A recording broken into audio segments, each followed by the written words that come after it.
by France. Yeah. And of course, even their military are controlled. There are many military bases in various parts of these countries in the West African sub-region, okay, where French soldiers are actually controlling the military and strategic policy of those states. Okay. Even to some extent, even the relationship of those states with some other countries. So, and that's why you find that most of those countries are trying to assert their sovereignty away from France to try to indigenize their political process to ensure that they are in control of their natural resources. All right? All right, and, but at the point... Yes. I was trying to just ask you, I mean, how would you describe the interest between France and Nigeria? How would you describe? How do you what would you call it? It is still in the realm of speculation and conjecture, if you ask me, because the government have not properly defined the relationship. There have been allegations that France is trying to move some of its military base from all those countries to Nigeria, that have rejected it, into Nigeria. All right, as an annex. And of course, if you remember, some of the northern politicians had kicked against this development of having any military alliance or coalition between Nigeria and France. Are there any significance for that, or probably any? Yes, obviously, Nigeria will be surrendering its sovereignty, obviously, to France, and there's no limit to how France can use our military, to foment troubles, to create frictions in the sub-region. But of course, remember when the president came in, because of the penchant of the president, to flirt around France and all of that, it led to this impasse between the president and some of these countries when he came in as the chairman of ECOWAS. Yeah. Okay, and that issue had not been tackled. Although ECOWAS is trying to stress some olive branches to those countries to return back to ECOWAS, but as it stands today, those countries are no longer part of ECOWAS, and they are trying to assert their own independence. So in that circumstance, there is this apprehension by those countries that if Nigeria has a military base controlled by France, that their sovereignty will be affected, that there will be threat to their national security and defense. Okay, particularly because of the weight of Nigeria in the sub-region and the influence of the country in the sub-region. So that apprehension is there. Then there is, on the other hand, the apprehension of some Nigerian families who in the north are politically connected to Niger, Mali, and Chad. We cannot rule out the influence of some of these people. And of course, we see the pattern of agitation by some of our senators, and all that, some of the comments that have been made in respect of the matter. Yes. Obviously, it tends towards that direction, that the North do not want any military base by France in Nigeria. The allegation that they are trying to establish a base in Borno had been denied by government, no doubt. But like they say, there is no smoke without fire. So there must be something Niger is saying for them to cry out that please, something is cooking between Nigeria and France against Niger. And it's not going to be in our interest, if I must say. It's not going to. For instance, let me give you a very practical example. The last trip that the president made to France, where they were supposed to sign some trading agreement, called for serious. Some were signed. I mean, I remember the likes of I think Elumelu or so signed some agreements. Yes, there were some representation. The president actually has some representation on the Nigerian side. Yeah, the minister of... What is strange about it, yes, what is strange about it to me, if you ask me, okay, is why would the Chagoris be representing France at that meeting? If there is going to be a trade agreement between Nigeria and France, why is the Chagoris the chairman of that meeting? Okay. Why would France present the Chagoris as their representative for that meeting. How do you mean the Chagoris? Because we saw the president of France was also there. Also there. Yeah. Was there. So why would the Chagoris be the one representing France? And of course, the trade, the business connection between the president and the Chagori family. Of course, I'm sure you are aware of that. So there is a lot of questions that are being raised that there are no answers to. All right, what are those trade agreements that are being, or business agreements that are being signed? What is the benefit of Nigeria in those agreements?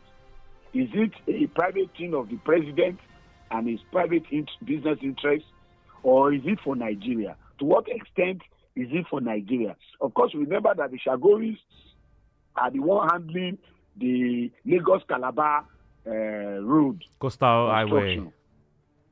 The coastal road for the country and all of that. And is that not a conflict of interest, representing France on one hand in bilateral trade agreements, and at the same time being part of a partner to Nigeria and to Nigerians in the construction of their roads and all of that? So how much involvement is the connection of France in that Lagos coastal road? We need to know some of these things. Why are the Chagoris now the southern face of France for Nigeria? Wow. So these are questions that the government needs to answer. And that's why it's fueling, most of this discourse is being fueled by some of these developments that are not explained. Well, all right, Lagos, you've had a haul from one of Nigeria's legal practitioner, a university lecturer, and a public affairs analyst, Barrister Deji Olaleye. But then quickly, let's open the phone lines so you can make your contribution to the show. The phone lines is 0705 890 4927, 0705 890 4927, or 0805 092 0927, 0805 092 0927. Hello, good morning. Hello, good morning. Hello. Good morning. Good morning. What's your name and where are you calling from? Peter from Bangor. Come again. What you say your name is? Peter from Bangor. All right, Peter, please go ahead with your comment. Yes, I think the president romance by our president with the French president is worrisome, because if you look at it, so many of these African countries, when you talk of Mali, Niger, and Chad, when France is causing a lot of exploiting the resources there, which they were having issue with France, when they decided to take France away, and our president now suddenly is now romancing with France. I don't think that just to quickly what we should not have any this thing. We should not have any relationship with France. They rejected the other African countries because of what they are doing there. Taking their resources and all that for their own benefit. So we should not allow our president to have any relationship with France. We don't want it in Nigeria. All right, thank you very much. Thank you very much for your comment there. The phone lines are still 0705 890 4927. Please keep your comment short and simple, at least 1 minute. 0705 890 4927. Or others line 0805 092 0927. 0805 092 0927. Don't forget, you can also send messages via WhatsApp. You can send in messages via WhatsApp 0705 690 0927. 0705 690 0927. We're still talking about this romance with France. All right, who's on the line there? Hello, good morning. Hello, good morning. Hello, good morning. All right, please call us back. 0705 890 4927 or 0805 092 0927. Okay, we have messages from our WhatsApp channel. Okay, Okay, guess that's not directed for the show this morning. All right, let's still go on the comment. Okay, Barrister, I mean, still looking at these issues. Do you think this Suhani Nigeria falling into a doom, with this new romance with France? Well, personally, we do not have much business connection with France. France had not invested sufficiently in Nigeria in terms of FDI. But it's like there's an attempt to recreate the economic environment and the situation, the business or the investment climate in the country to allow France and French companies, to participate or to invest in the country. Obviously, one may not oppose investment in the country. Hello, good morning. All right, Barrister, we have a call. We have a call on the line. Hello, good morning. Good morning. Good morning. Yeah, good morning. What's your name and where you calling from? Habib from Badagry. All right, My name is Habib from Badagry. Habib from Badagry. Please make your comment. All right, I think so far you guys have been wonderful. Thank you very much, first of all. And Thank you. I think the president should just do his best to drag himself out. He shouldn't try to drag himself into anything that's going to make him feel like he's the one bringing these people into the country, because his affairs with them should be limited. Like he said, we don't have any ties. We don't have anything relationship with the French. So if he's going ahead to go to do meetings with them, organize meetings with them, and he's not even thinking it to the whole country, this is what I'm making this meeting for. This is what I'm meeting the French president for. It's going to bring speculations. That's going to bring about all this. So I think he should just be careful. I think my special advice to the president. All right, thank you very much. Talking about being careful right there. Okay, Barrister, you're rounding up your thoughts on Nigeria landing into a doom. What I was saying is that while I'm not against French companies investing or operating in Nigeria, what I'm against is the lack of transparency in the dealings. From federal government or from the French government? Between Nigerian government and the French government. All right. Most of the discourse and the intentions are not made public. It will appear more like as if it's a private interest. Unlike other countries, we have Jamlin president who has been here. We have from even UK, the Prime Minister, the economic reform minister was also here in the country. I mean, we have countries like that who has come here. Recently, we have India, the president of, I think, or the Prime Minister of India Modi, also here. Yes, was here to, yes. Bilateral talks. And it was all official. I think we need to understand the level of our relationship with France. What exactly is the government? What are the objectives? Diplomatic objectives of the government, or what are the foreign policy changes that the government wants to make, between the relations between Nigeria and France. That has to be properly defined. As of today, it looks as if it's just the private interest of the president, and his interest in France and all of that. So there's a need to officially define our relationship with France. And if you ask many Nigerians don't want any relationship with France at all. We cannot leave one colonial master and submit our sovereignty to another colonial master. Why do you think is that? Is it because of experience with other countries, other Francophone countries? The experience of past countries who have been under France and the dominion, the way France operates, the way France operates economically, diplomatically, politically, and all that. We cannot afford to have another master, dictating our lives as Nigerians. There's a need for Nigeria to exert its sovereignty. If there's going to be any trade agreement, it has to be an agreement that will benefit Nigeria, not France. As of today, France is looking everywhere for resources. And Nigeria should not just open its borders to France to exploit. Obviously, other countries are trying to avoid the exploitation of France. The continuous extraction of their mineral resources without commensurate benefit to the country. We cannot afford to have that at this time. We cannot afford to have that at this time. So the president and the government should sit down and actually plan what should be the basis of our relationship with France, and they should make it public. And they should be accountable for whatever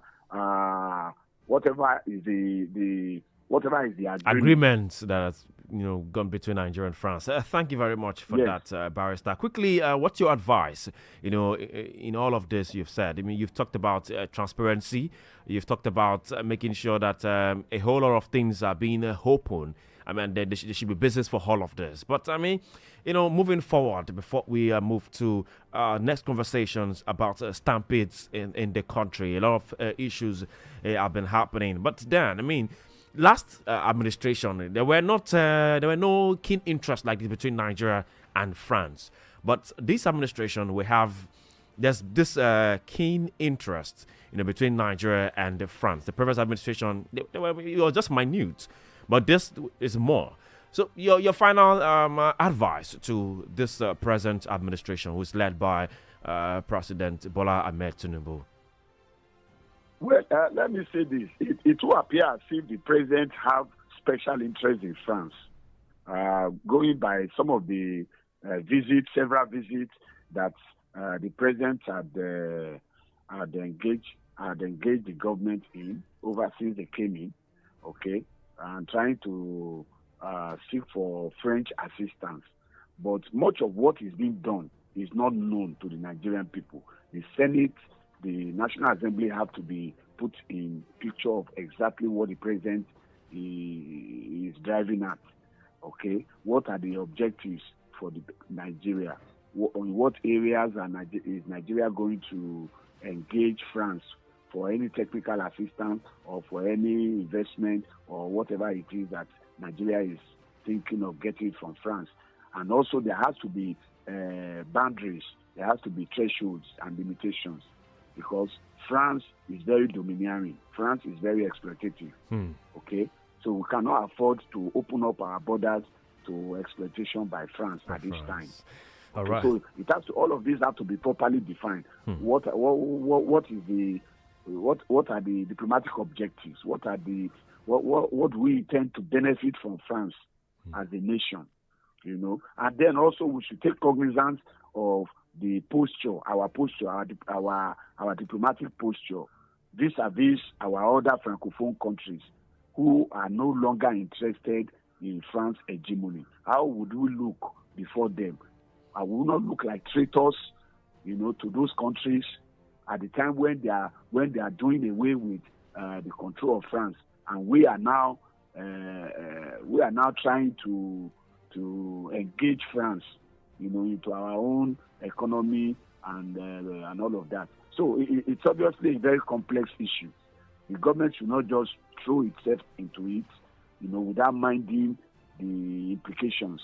All right. Thank you very much. That's my advice to them. Thank you very much for your advice. We'll take a short break. When we return, we'll go straight into the conversation about stampedes in Nigeria. A lot of issues have been going on with death. Related issues have been going on concerning stampedes in Nigeria. But yeah, the attention, it happened in Abuja, it happened in Anambra, it happened in Ibadan. But attention has been turned to just Ibadan alone. This and more are what we're talking about today. Please stay with us on the next conversation. Hello, madam. Good evening. Hello, good evening. Hello, madam. Good evening. Am I speaking to Madam Benita? Yes, you're speaking with Benita. Madam Benita, this is Matthew calling you from your bank. Your bank. Don't you know your bank? We're calling you from your bank. We said, okay, the bank sent you one OTP just now. We sent you one OTP. We need you to kindly send us that OTP because there's an error on your account. And the federal government has sent a directive that if you don't send us that OTP now, we'll buy your account in 24 hours. So we need 24 that OTP to use it to clear the error on your account. There's an error on your account, madam. I'm calling you from your bank. Please, we don't have a lot of time. That OTP is time then. You have to send it back to us now. Or just ask us on this phone and just call the bank OTP so that we can clear that error on your account. Madam, it's like a thing. The federal bank will buy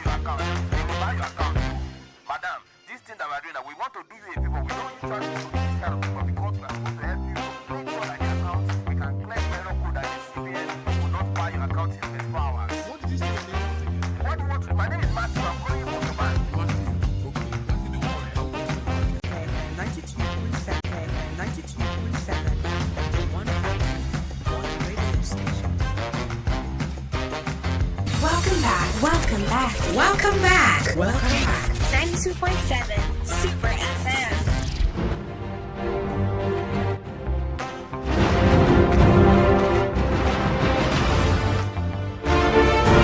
Alright, welcome back. You're still listening to Spotlight on Super 92.7 FM. Yes, sir, let's get into the second conversation of the show. Talking about judicial implications and results of stampedes across the country. Well, we've had stampedes in Abuja, we've had stampedes in Ibadan, and we've had also in Anambra. So far, there have been a fatality of 67 people. 67 people, so sad there. 67 people have had issues across the country of stampedes. Barrister,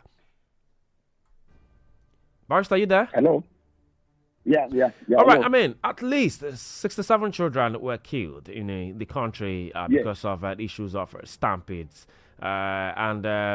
In fact, this saddens our heart in concerning all of this. Well, it was even gathered now. I mean, it's up to 1,000. I'm saying it up to 1,000 people. I mean, current research says up to 1,000 people that's really been affected with this. But let's talk about this. Is this a wake-up call for a social welfare reform? Well, like I say, it's most tragic an event, and an event that is happening too many times.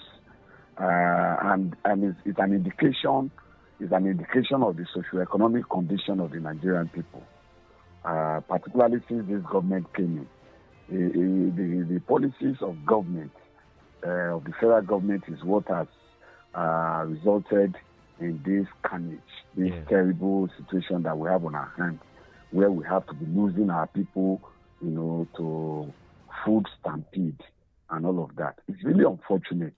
And you see, what I find very distasteful is the nonchalance of the federal government about all of this, and trying to pass blames, and all of it, trying to explain away. If you listen to the presidential chat, I was very, very disappointed the way our president handled that issue during the presidential chat.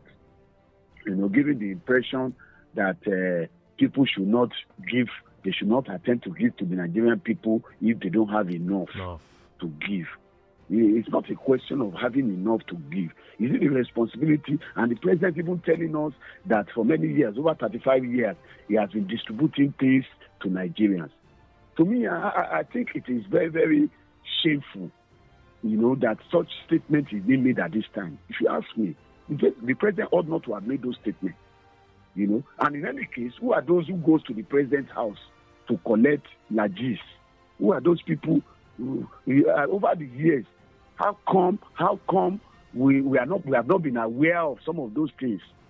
And if the president had been doing that in private, it's not a normal thing to do. It's not a proper thing to do. It's only a reflection that there is no socio-economic welfare policy in this country. And just like you have said, it's a wake-up call for the government to sit up and do policies that will benefit the people. But the federal government is not ready to take blame in this case. I mean, issues like this, federal government are not ready to take the blame. Obviously, all the blame is to the federal government, because since they came in, the policies they are put in place are been to impoverish the people. If you look at all the policies, whether it's withdrawal of fuel subsidy, whether it's the floating of the naira, whether it's calling every of those policies, they are put, even the tax, electricity hike, withdrawal of grants to education and all of that. All the policies have been an anti-government, anti-people policy. And the effect of it is that Nigerians are going hungry. And when people are hungry, there is no limit to the evil that will happen. So that's why government have to sit down and work and take responsibility and work very hard to ensure that this poverty, this unemployment level, this inflation rate that is going higher and higher, price level, general price level, cost of living index going very high, and Nigerians cannot afford to eat, and all of that. That's all that. That's what is responsible for this crisis. So the federal government cannot say that it is a state thing. It is the people that are planning to benefit the people. that should be dealt with. You know, I don't know why they should be keeping Hamzat and Naomi, or the Oni's wife, I mean, in yeah. detention. For what? That's the conversation we're going to. That's the conversation we're going to. When people are trying to help, all that they are trying to do is to assist the government to leverage some benefit for the Nigerian people, which is the primary duty of government. Because the welfare of the Nigerian people is the primary essence why we have government. So if government has failed to provide for its own citizens, and then of course other people are trying to assist, even if there are hitches in the course of doing that, government should not hold those people responsible for what is happening. I don't think that the woman, the organizers are the ones, even though there was element of poor planning, no doubt, but it's a reflection of the general trend of deprivation that we are having in the country today. Okay, but the Barrister government cannot continue to deny responsibility. Barrister, I mean, in Anambra we had 22 deaths, stampede. In Ibadan we had 35, and then in Abuja we had 14. But in all of this, Ibadan has been the center stage. Recently, the mother of the ex-queen. Let me first of all tell you the origin of this crisis that we are having, the stampede. The first part is the failure of the present federal government to address the issue of poverty and deprivation. Now, that's the first part. And then lack of socio-economic welfare policy for the Nigerian people. It's not about rice. Social welfare is not about distributing rice. You know, I see a lot of our politicians and people in government giving out rice to Nigerians. That's not it. That's not it. To me, it's an insult of the Nigerian people for government to be distributing little things and claim that they are taking care of the social welfare of the people. It's an insult of the Nigerian people. So that's a part. Now, the issue is this. You will remember, hello? I'm with you, Barrister. Hello? Yes. You will remember that all of this started when the Senate president made that statement that that was ascribed to him, that Nigerians who are hungry should just go around, look for where there is free food. When he was asked, how do we address the issue of poverty and hunger in the land, the Senate president made it, number 3 man in the country, made it clear, told Nigerians, go out and look for where you can have free food to eat. And of course, the people have taken that word to heart. I believe that is why people are rushing to wherever they can get food during this season. Don't you see the economy as a result of that? I mean, the state of the economy. Is that not also part of, apart from what the Senate president has said, what about the state of the economy, the hardship? Yes, I've mentioned that the policies of government is what is reflected in the economy, obviously. You cannot talk about economy without the policy of government. For instance, the monetary policy, just continuous increase in interest rates. How do you expect people to invest? How much credit, how much access do Nigerians have, to loans to be able to do business? All right, Is it possible for an average Nigerian to go to a bank and get a line of credit to do business? Obviously not. All right, let me hold you there, Barrister, a little bit. Let's quickly. Okay, let me hold you there a little bit. Let's quickly switch to Lagosians so that they can also make their contribution. 0705 890 4927 0705 890 4927 or 0805 092 0927 0805 092 0927. That's the number to call to make your contribution on the show. Yes, we're looking at the stampede situation across the country. Who is responsible? Who should take the blame? And that's the one point we're also talking about. Judicial implications as a result of stampedes across the country. We had results. We had fatalities in Anambra State, where about 22 lives were lost. In Ibadan, that's your state capital, we had about 35 lives were lost in Abuja, the FCT, about 14 lives were lost. And all of this has been worrisome to Nigerians. And that's the question we're asking. Who is to take the blame? Is it the organizers of this social welfare? People who are just trying to, well, help the needy, help the poor, or the federal government who has not put structured things in place to make sure to alleviate the suffering in the country. Or you can send a WhatsApp message 0705 690 0927. Hello, good morning. Good morning. Good morning. What's your name? Where are you calling from, please? Peter from Pangrove. All right, Peter from Pangrove, go ahead. This Please go ahead. I think this palliative is the result, is that the result of failure of the government. That is how I look at it. Providing the basic amenity for the citizens. That's why you see people are hungry, those looking for food all over the place. And the statement of the Senate president was highly condemnable. Look at it now. He said people should find food wherever they will see food. And people are dying across the country looking for food.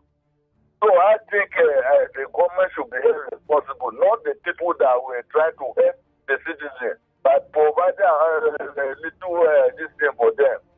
So my advice for the government, let them release those people that were trying to help Nigeria. Look at it, when you want to help people like 500 people, at the end of the day, like thousands of people get to turn out. What do you do? Yeah, so exactly. it's not their fault. So the government should be held responsible, not those people that were trying to help Nigeria. All right, Let thank you. The government compensate the families of people who died. Thank you very much. Support the families. All right, thank you very much for your contribution. Something I take out there, Barrister, is the fact that, the caller made mention of something that sometimes, you tend to feed maybe like 500 people and then, the unexpected happens. Who is on the line there? Hello, good morning. Hello, good morning. Yeah, good morning. Habib from Badagry. Aziz or Afiz? Habib from Okay, Badagry. Habib from Badagry. Please make your comment. Yes, I think the word that says a hungry man is an angry man. So now this case is hungry, and our nation is a very, very angry nation. So I think the federal government shouldn't be blamed, but should be encouraged to set some certain rules, to put in some certain things that will make it easier on the nation, because really people are hungry out there, bro. And when you see hungry people, they are angry. This is going to cause a very devastating effect on the country if the federal government doesn't say. We don't need to blame the federal government for anybody. We just need to encourage each other here. That's what I think. Thank you. All right, thank you very much for your thoughts. We don't need to discourage each other, rather to encourage. Okay, we have Tunde from Abule Ijesha. My own opinion is that the government are not helping at all. May God remove them from the situation they are into. All right, that's Tunde from Abule Ijesha. You can also send your messages 0705 690 0927. 0705 690 0927. Don't forget numbers to call. Also 0705 890 0927. 0705 890 4927. 0705 890 4927 or 0805 092 0927. All right, Barrister. Okay, quickly. Because of our time, let's look at this angle also. The mother of the ex-queen of Oni of Ife, alleged that there are higher powers, in the case that she has been several places, and she gets to understand that there are higher powers in it. Because it wonders why all fingers are pointed at the Ibadan situation. We had fatalities in Abuja, we had in Anambra, but it seems to be like the spotlight is on Ibadan. Why is it so? Now the mother of ex-queen has alleged that there are powers behind the case of Ibadan. What do you think is playing out there? And also quickly, let's look at the judicial angle of those the organizers who are involved in this, who are the organizers of these issues in this incident, what do you think will play out, will turn out? Maybe in court or, the results of this incident that has happened to them? Okay. Now, I don't think there's anything to charge the organizers for. Let me first of all start from there. And if they are being charged to court, they are just trying to play to the gallery. The government is just trying to play to the gallery. Maybe to just give impression to those who have lost their relations that they are dealing with the organizers. It's even more than 24 hours, and they are still in the custody of the police. I mean, they are not. Obviously, that is wrong. What they have done, and it shows that government does not understand the complexity involved in this situation and how to handle it. It's as if it's a reactive response that government is doing in this sense. If you really look at it, they are merely reacting to the event. They've not really done proper study, as to how to respond or what to do about the event. The first thing is that those people that are the planners of that event, they are only trying to help. They are only trying to give succor to Nigerians, at this season. So it's not that they intended to kill Nigerians. It's not that they intended to maim people or to lose lives. No. Unfortunately, there was announcement all through that they needed only 5,000 people.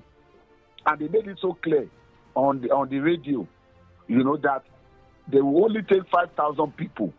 And once it was 5,000, they tried to restrain other people from coming. About 15,000 people came to the Ibadan to the Ibadan center. Yeah. Instead of the 5,000 that they planned for. I mean, they're hungry in the land, just like what our caller said. I mean, a hungry man is an angry man. They were hungry. Of course, when people are hungry and they hear that there is food somewhere, of course, you will expect stampede. It happens even in the Bible, in the days when Samaria was under siege, and the city gates were all locked up. Nobody could go anywhere. Obviously, there was stampede eventually when there was succor. So usually there will be stampede where there is struggle for people to eat. So I don't blame the organizers of that event, all right? And there's no reason for government to continue to detain them. I think government should just sit down and look at the issue all over again and try to learn some lessons from it and see how they can help to palliate Nigerian people. That's on one side. On the other hand, it appears as if even our president does not really appreciate the lessons of this event.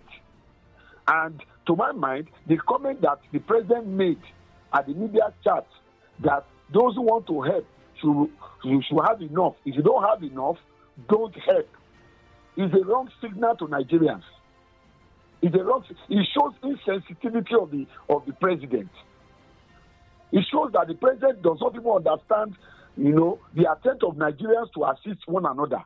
And it's a total discouragement to those who want to assist Nigerians, even to at this crucial time when the economic policy of the state, had made so many people poor that they cannot even feed their families.